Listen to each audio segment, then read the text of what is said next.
Di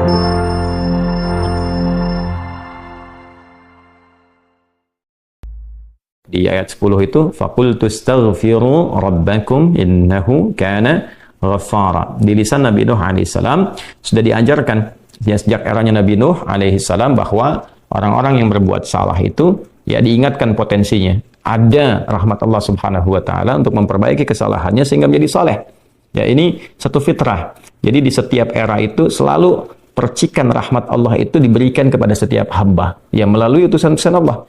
Di era-eranya ada rasul ya, ada nabi, kemudian rasul nabi berhenti ya dengan hadirnya Nabi Muhammad SAW dan wafatnya beliau, selesai era kenabian, selesai era kerasulan, maka semua petunjuk-petunjuk yang telah sempurna itu diteruskan oleh sahabat beliau dari kalangan ulama. Nanti kalangan ulama ini mengajarkan kepada ulama di generasi selanjutnya, tabi'in, tabi'ut tabi'un, sampai kemudian kepada kita. Ya, ini pakemnya sudah ada. Jadi dalam diri kita ini boleh jadi setiap manusia itu kan tidak ada yang suci ya, kecuali para nabi dan rasul yang memiliki sifat maksum, dijaga dari kesalahan. Boleh jadi saya, Anda, kita berbuat satu kesalahan, tapi rahmat Allah menjadikan kita itu mendapatkan fitrah untuk memperbaiki itu. Nah, ini yang nggak dimiliki oleh setan. Setan itu salah ya salah, kan?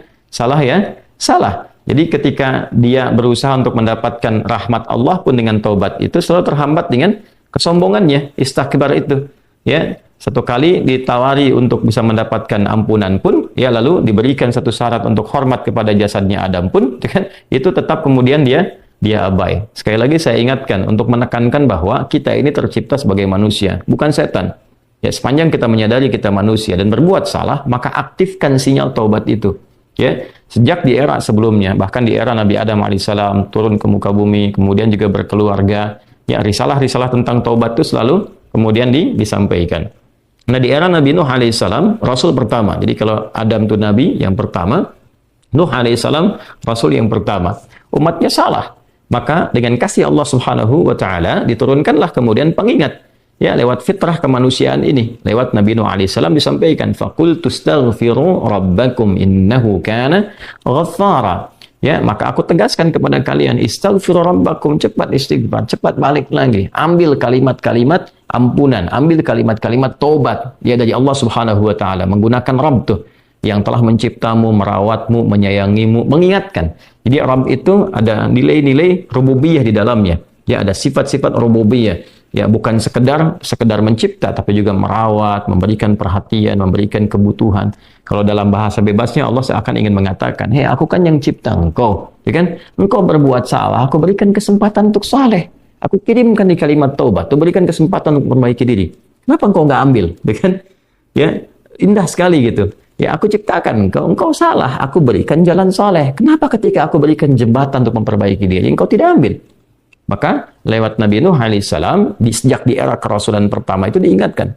Sampai nanti puncaknya di era Nabi Muhammad SAW. Faqultu astaghfiru rabbakum innahu kana ghaffara. Kata Nabi Nuh alaihissalam, aku tegaskan, innahu kana ghaffara. Sungguh Allah Subhanahu wa taala itu telah menetapkan pada dirinya bahwa ia maha mengampuni seluruh dosa-dosa. Jadi ada ghafir, ya, ada ghaffar, ada ghafur, dan nanti dilekatkan dengan rahim pada puncaknya. Ya. Misalnya di surat Ghafir, di ayat yang ketiga, Ghafiridz dzambi wa qabilit taubi, itu menggunakan kata Ghafir. Lalu kalau kita jadikan superlatif, ya, dinaikkan lagi tingkatnya menjadi lebih banyak, terus mengampuni dosa, mengampuni lagi, itu dirubah kalimat dari Ghafir menjadi Ghaffar. Kalau tanpa batas diberikan kemudian sifat yang ketiga yaitu Ghafur. Ya, kalau hamba menyimpulkan apakah memang masih diterima, maka Allah turunkan puncaknya berupa sifat rahmatnya, Rahim. Qul ya ibadiyalladzina asrafu ala anfusihim la taqnatu min rahmatillah. Innallaha yaghfiru dzunuba jami'a. Quran surah ke-39 ayat 53. Balik ke sini. Ya, jadi ini gambaran yang pertama. Sejak di era kenabian turun yang Al-A'raf ayat 23 itu Rabbana zalamna anfusana. Kan Nabi Adam alaihissalam mendapatkan kalimat itu. Lalu di era Nabi Nuh alaihissalam sebagai rasul pertama diingatkan juga dengan potensi sifat-sifat kebaikan ini yang menjadikan manusia tertuntun untuk senantiasa berbuat baik. Lalu apa sifat rahmatnya? Ya, kalau kita kembalikan ke konstruksi Al-Baqarah ayat 37, tadi kan saya katakan di awal ya, Allah menegaskan seorang yang taubat ingin merubah dirinya dari salah menjadi saleh, bukan sekedar dituntun oleh Allah, tapi juga dipercikan kasih sayang Allah kepadanya. Rahmat Allah diberikan. Ya, kembali ke Quran surah kedua ayat 37 itu, fatalaqqa Adamu min rabbih kalimatin fataba alaihi innahu huwat tawwabur rahim. Jadi bukan tawwab saja, tapi rahim juga. Bukan sekedar Allah terima taubatnya, tapi kasih sayang Allah pun diberikan kepadanya. Nah, apa di antara jenis kasih sayang yang Allah berikan kepada seorang hamba yang mau taubat? Ya, maka diteruskan ayatnya sampai 12 di sini. Imam Al-Bukhari menyantumkan di sini sampai ayat 12. Yursilis samaa 'alaikum midrara wa yumdidkum bi amwalin wa banina wa yaj'al lakum jannatin wa yaj'al lakum anhara. Allahu akbar. Ya, justru di sini teman-teman sekalian, istighfar itu ya permohonan ampun kepada Allah Subhanahu wa taala, ya, permohonan rahmat Allah Subhanahu wa taala, kembali kepada Allah, mengoneksikan diri kita kepada yang maha baik. Itu di antara percikannya adalah mendapatkan lapangan kebaikan. Yursilis samaa 'alaikum bidrara. Ya, walaupun Anda mendapatkan kesulitan dalam berkehidupan, bahkan yang sifatnya luas ya secara sosial. Kalaupun tanahnya gersang, ya, kalaupun kemarau berkepanjangan, itu ternyata dengan satu daerah itu, satu desa itu, satu wilayah itu mengoneksikan diri mereka kepada Allah, beristighfar. Ini faedahnya istighfar. Dengan beristighfar kepada Allah, taubat dari maksiat, ternyata bisa mendatangkan rahmat bukan hanya untuk pribadinya, untuk satu wilayah. Ya, ini pelajaran dari Quran. Ya, Allah akan memberikan kesan begini, jangankan bagi setiap personalnya, setiap orangnya. Ya kan? Ada masalah sekampung pun, contohnya kekeringan misalnya, contohnya kemarau, lalu sekampung itu, ya, atau ada orang-orang soleh di situ yang membiasakan taubat kepada Allah, istighfar kepada Allah, mengoneksikan dirinya kepada Allah, ya kan? Itu luar biasa, percikan rahmat Allah. Ya, apa di antaranya? Yursilis samaa ya 'alaikum midrara. Allah memerintahkan kepada langit itu untuk menurunkan hujan. Ya, dengan curah yang memberikan maslahat. Kemudian wa yumdidkum bi amwalin wa banina. Ya, lantas kemudian melapangkan kepada engkau urusan hartamu. Ya, bahkan memberkahi engkau dengan keturunan-keturunan yang baik. Jadi Masya Allah, ya, orang tua yang rajin istighfar, suami yang rajin istighfar, itu ternyata bukan sekedar menjadikan ia mendapatkan penerimaan taubat. Dia berhenti dari perbuatan maksiat, usaha-usaha yang tidak baik, dagang yang tidak benar, dengan perbuatan curang, ya, perbuatan menipu, perbuatan-perbuatan yang tidak elok, korupsi, jauhi potensi itu. Disogok dia hindari, diajak korupsi dia jauhi dan sebagainya. Lalu konsisten pada kebaikan dan dia isi dengan istighfar. Astaghfirullahalazim, astaghfirullahalazim. Rabbana zalamna anfusana wa illam taghfir lana wa tarhamna lanakunanna minal khasirin. Dia konsisten pada kebaikan itu, wa yumdidkum bi amwal. Allah akan lapangkan dia pada harta-harta yang lebih berkah. Allahu akbar. Ya. Jadi diberikan kelapangan dulu pada dirinya, kemudian diberkahi hartanya. Jadi berapapun yang dia dapatkan, Allah berikan berkah padanya. Sehingga dia merasakan kebahagiaan dengan harta itu. Karena ada orang yang merasa seperti kelihatan banyak, tapi tidak menikmatinya. Ya, baik itu boros, baik itu merasa kayaknya banyak tapi nggak kepake. Ya, barang-barang habis beli ini lagi, tapi memuaskan nafsunya saja. Ya, temannya ngajak begini, dia harus terpaksa beli. Kadang-kadang ngutang, atau mungkin dia dapatkan sesuatu tapi jalan-jalan yang haram, jalan yang salah. Dia tidak menikmatinya, dan ini yang paling bahaya. Ya, ini yang paling bahaya. Lawan lapang kan sempit. Jadi hartanya kayak banyak, tapi menyempitkan kehidupan rumah tangganya. Ya, hubungan suami istri jadi nggak enak, dengan anak jadi nggak nyaman. Itu ciri keberkahan biasanya. Ya, ciri keberkahan yang tidak didapatkan. Jadi kalau berkah itu dapat, walaupun terlihat kuantitasnya nggak sama dengan orang, dia 100 juta, ini 1 juta, tapi kenikmatannya luar biasa. Ya, di rumah ada kebahagiaan, hubungan menjadi nyaman, apa yang ditata itu bermanfaat, yang dimakan menjadi daging, dari daging itu terkonstruksi menjadi pengetahuan, jadi macam-macam, jadi energi, ya energinya dipakai pada kebaikan. Sebaliknya yang terlihat seperti banyak, kayaknya banyak nih, ya, tapi tidak memberikan kebahagiaan. Di rumah nggak bahagia, tidak memberikan dampak energi positif, keibadah jadi malas. Ya, itu ciri pertama kalau harta kurang berkah itu, apalagi tidak berkah, itu pasti menurun kesolehannya, meningkat kesalahannya. Pasti itu. Ya, jadi mulai menurun nih, sholat mulai menurun, baca Quran mulai menurun. Nah, kesalahan mulai meningkat. Makan mulai salah, minum mulai salah. Yang tadinya minum yang baik-baik, sekarang minum yang tidak baik dan sebagainya. Nanti kalau sudah begini, pasti hubungan di rumah tangganya pun nggak akan jadi baik gitu. Ya, dan itu akan terbawa dalam kesempitan. Nah, cara untuk mengatasi itu, ini balik ke Quran surah Nuh tadi, di ayat 10 sampai dengan ayat 12. Kalau kita menyadari kemudian itu salah, lantas ingin memperbaiki diri, kembali kepada Allah, perbaiki diri kita, ya, lalu mengingat Allah, menyesali apa yang telah dilakukan, berjanji untuk berbuat baik, itu tidak tanggung apa yang Allah jawab. Ya, kalaupun ada satu kelapangan yang tidak berkah tadi, diganti oleh Allah, dihilangkan yang kurang baiknya, dilapangkan dengan yang baik-baiknya. Lalu setelah itu dijaga keluarganya. Jadi memberikan kesan bahwa ada hubungan yang korelasi secara langsung antara harta dengan keluarga, dengan anak keturunan. Jadi hati-hati, saya ingatkan kepada para ayah, pada saya pribadi dan kita semua, jangan sampai membawa yang haram ke rumah. Sekali lagi, jangan sampai membawa yang haram ke rumah. Jadi kalau istri sudah memasak itu di dapur, menjadi makanan, dikonsumsi oleh anak-anak jadi daging, ya, dikonsumsi jadi daging nih, itu jadi karakter. Ya, itu sudah fitrah, sudah umum begitu. Jadi kalau dia baik, akan membentuk kebaikan. Kalau nggak baik, akan merubah ya, pada keburukan. Kontrolnya susah di situ. Ya, sangat sulit sekali. Nah, caranya tadi kembali kepada Allah, tinggalkan yang kurang baik tadi, nanti Allah rubah. Ya, cara dia mendapatkan harta itu, walaupun awalnya terlihat nggak nyaman, karena kan merubah diri, mengeluarkan yang kotor dulu. Ya, kalau terlalu banyak kotoran, mandi kan ya agak cukup pekat tuh mandinya, bersihkan lagi, terasa nggak seperti biasa. Tapi setelah dibersihkan semua jadi enak kan? Nah, itulah agama begitu, dibersihkan yang kotor itu kayaknya awalnya nggak enak, tapi kemudian hati jadi lapang. Yang diberikan kelapangan hati dulu. Ya, begitu hatinya lapang, baru nanti Allah buka jalan.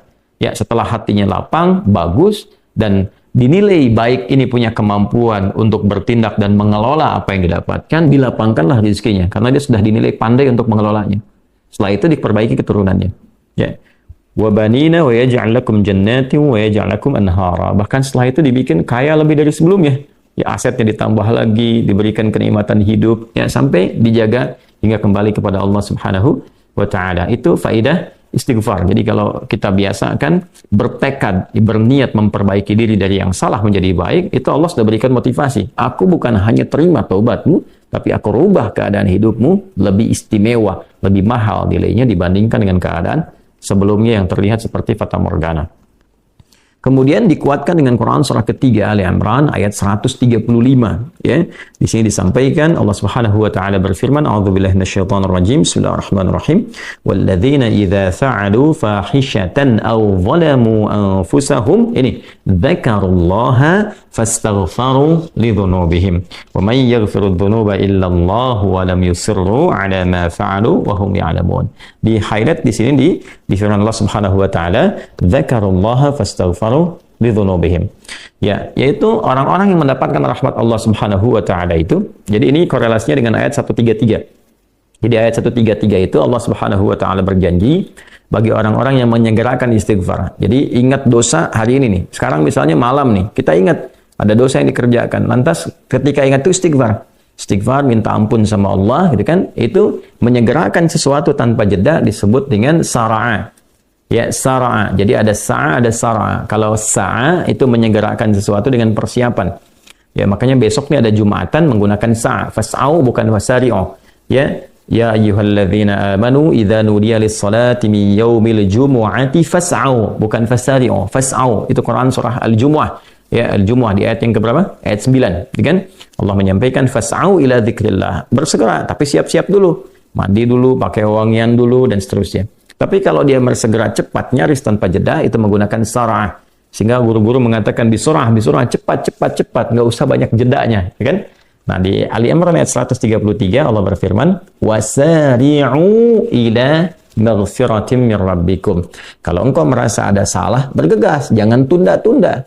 Ya, ingat malam ini, jangan tunda besok. Gimana kalau kemudian tengah malam meninggal? Ya, segera istighfari. Nah, orang yang menyegerakan istighfar saat ingat kesalahan, apa yang didapatkan?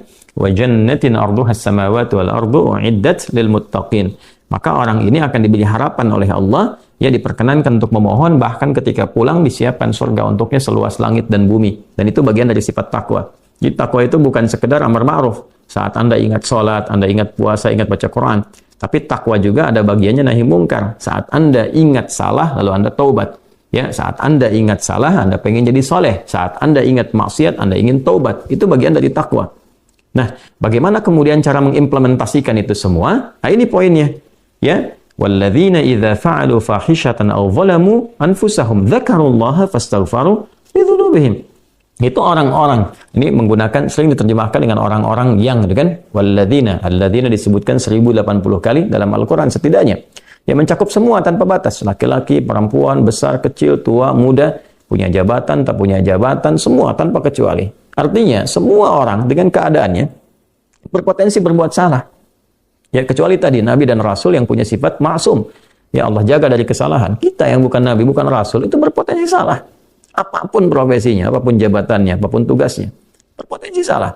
Ya, pun demikian termasuk saya. Pasti salah, pasti. Nggak ada yang nggak salah. Jadi kalau ada yang mencari kesalahan, misalnya saya pribadi, pasti menemukan. Pasti. Dan percuma mencari kesalahan manusia. Karena pasti ditemukan. Ya.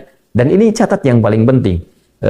Hindari mencari-cari kesalahan itu, karena kita tidak tahu bahwa mungkin ketika seorang divonis salah itu, dia sudah mengistighfari, sudah mentaubatinya. Ini poin besarnya. Hati-hati gitu ya, hati-hati. Karena itu Nabi selalu menganjurkan mencari kebaikan orang, menyebutkan, meneladaninya, alih-alih mencari kesalahan seseorang. Ya kenapa? Karena pasti ditemukan. Tapi yang tidak pasti itu, kita nggak bisa memastikan orang itu sudah taubat atau belum. Yang paling bahaya adalah mencela orang, mencari kesalahan orang, mencaci orang yang sudah dia taubat dan taubatnya diterima orang, diterima Allah Subhanahu wa taala. Hati-hati ya, mencari kesalahan orang, mencela orang, ya kan? Yang dia sudah mentaubati kesalahannya dan taubatnya diterima oleh Allah Subhanahu wa taala. Allahu akbar. Itu azim, itu hati-hati ya.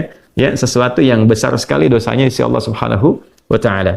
Nah, ini kembali ke sini, ketika seseorang dia sadar berbuat salah, dia salah. Alladzina, semua orang potensi salah. Ya, idza fa'alu fahisyah, ketika dia berbuat fahisyah. Ya, fahisyah itu pernah saya sampaikan ya, turunannya nanti fahsya namanya. Jadi sifat kesalahan yang muncul dari syahwat. Ya, mohon maaf, zina, pornografi, porno aksi, kata-kata jorok, kata-kata kotor dengan semua bentuknya. Baik itu di media sosial, digital, ataupun juga di praktikal yang nampak secara fisik misalnya. Itu jelas salah, jelas dosa. Ya, al-zalamu anfusahum, atau bentuk mungkar, menempatkan suatu bukan pada tempatnya. Ya, mohon maaf, ya, mencuri, merampok, membunuh, ya, korupsi, hoax dan sebagainya. Itu zalim, perbuatan zalim. Nah, saat seseorang berpotensi salah, ya, dari fahsya dan mungkarnya, dia berbuat perbuatan dari dorongan syahwatnya atau mungkar, dari keinginan nafsu perut dan akalnya, dia berbuat yang salah, lalu zakarullah, dia ingat Allah. Nah, ini poinnya. Ini menarik sekali nih. Ini menarik sekali. Kok lanjutan ayatnya zakarullah? Bukan dia sadar bahwa dia itu telah berbuat salah. Kenapa zakarullah? Ini poinnya. Ya. Karena Allah ingin selalu menautkan sifat seorang hamba menjadi baik itu dengan rahmatnya. Ini poinnya. Jadi kalau bukan rahmat Allah Subhanahu wa taala, mustahil kita bisa mengarah pada kebaikan. Allahu akbar. Ya, lillah karena Allah. Lillah karena Allah. Ya, jadi orang-orang yang bertaubat dengan merasakan rahmat Allah itu beda. Dengan sekedar dia pengen memperbaiki, lain rasanya, lain. Ya, jadi kalimat zakarullah itu mahal sekali. Jadi ingin memberikan dampak kesadaran kepada kita bahwa hey, Allah tuh nggak ninggalkan kamu. Ya, Allah tahu kamu salah, tapi sepanjang nyawa kamu belum sampai ke kerongkongan, kamu diberi potensi untuk taubat. Ayo taubat. Kan sering saya ungkapkan, Firaun saja, Firaunnya dikirimkan 2 nabi, Musa dan Harun. Ya, sebagai keadilan Allah, kasih Allah dan adilnya untuk memberikan hidayah. Ya, sampai titik puncak kan nyawanya di kerongkongan. Cuman sayang kan dia sendiri yang memilih untuk tidak mengambil hidayah itu. Sampai nyawanya di kerongkongan. Sampai tenggelam itu. Nah, itu sudah disampaikan informasinya, kisahnya, jejak sejarahnya sampai sekarang diabadikan supaya seluruh anak cucu Adam itu sadar jangan berbuat yang seperti itu. Ya, sekali lagi hanya setan yang tidak kenal taubat. Zakarullah, dia ingat Allah. Nah, sekarang tinggal kita mempelajari ketika ingat Allah itu apa yang harus dihadirkan. Tadi poinnya.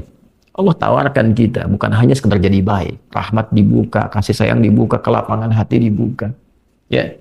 Makanya saya barangkali juga ingin menekankan materi-materi semacam ini yaitu penting untuk disampaikan ya kepada saudara-saudari kita barangkali yang sekarang dengan kasih sayang Allah itu ya diisolasi di satu tempat seperti lapas misalnya, lembaga permasyarakatan. Boleh jadi itu kasih Allah untuk diperbaiki sehingga dia konsisten bisa berbuat baik saja di dalam, ya, terjaga dari perbuatan-perbuatan di luar, dikontrol supaya bisa kembali pada jalan yang baik.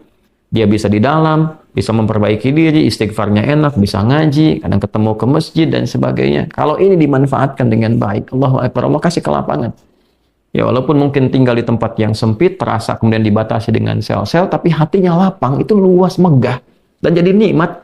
Ya, orang butuh waktu untuk menghafal, butuh suasana. Anda punya tempat yang cukup ideal untuk menghafal Quran, memperbaiki diri, dan fikihnya ada kan? Dan sangat jelas sekali kenapa di antara kisahnya Nabi Yusuf alaihissalam ya diizinkan oleh Allah untuk masuk ke dalam ruang itu untuk memberikan sebuah pencerahan sehingga menemukan modelnya. Ini model orang saleh yang mau jadi saleh. Bahkan setelah itu dia keluar dan diangkat jadi pembantunya raja kan, pada masa itu asisten rumah tangganya raja. Naik gitu dari sosok yang salah ya, kemudian dia tobat mengambil petunjuk dari Nabi Yusuf alaihissalam, dia berubah jadi orang hebat setelah itu. Ya, jadi asisten rumah tangganya raja. Itu luar biasa gitu. Ya, tapi yang memilih kemudian untuk jalan-jalan keburukan, tetap bertahan di dalamnya, selesai gitu. Ya, ini tawaran sesuatu yang indah. Ya, bahkan ada juga yang terakhir ini yang paling luar biasa. Orang yang sudah mendapatkan ancaman hukuman, ya sampai kemudian juga mengakhiri kehidupannya, tapi dia mau bertobat. Ya, maka dia bisa mengakhiri kehidupannya itu dengan apa yang telah ditetapkan misalnya. Kan kita nggak tahu garis takdir itu bagaimana. Ya. Wallahu alam, tiba kemudian manusia memberikan hukuman, tapi Allah dengan kehendaknya merubah itu semua, bisa berubah. Ya, tapi kemudian kalau itu bersamaan dengan takdir yang telah Allah tetapkan, dia menjadi baik. Jadi di Islam itu selalu ada solusi. Selalu ada solusi dan pedomannya mengantarkan pada kebahagiaan. Itu poin tertingginya.